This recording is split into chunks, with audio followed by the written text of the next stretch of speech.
So our buddy is a lifelong Floridian who made the trek up north. Now, he was unfamiliar with the term winterizing your vehicle because you never have to do it down there. Right. Well, he must have had some kind of summer formulation of windshield washer fluid in his tank, and it got cold and it didn't last. No, and by it didn't last, you mean that it expanded, right, and then it cracked. Yeah. So that's what the issue is that we have here.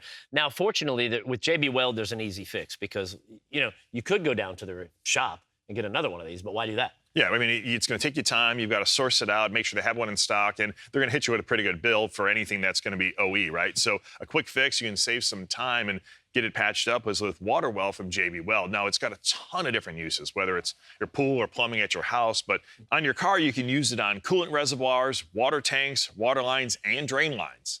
And JB Weld, it dries within 15 to 25 minutes, and it dries hard within an hour. It's perfect for this application. And like all the other JB Weld products, once it is hardened up, you can drill it, you can sand it, you can paint it. There's like a million different uses for this. Yeah, it's great to always just have some carrying around with you like I do with my race car trailer because you never know when you're going to need it. Yep.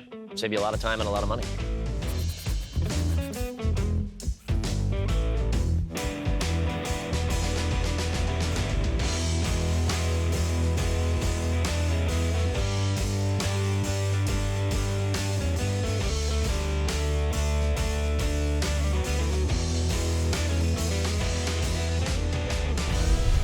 So our easy little fix is now complete. Now all we have to do now is let it cure, which will happen within an hour. And the nice thing too is once it's cured, it'll be waterproof both inside and out. Then we can put this thing back in, and I'm gonna suggest he tops it off with the proper windshield wiper fluid this time.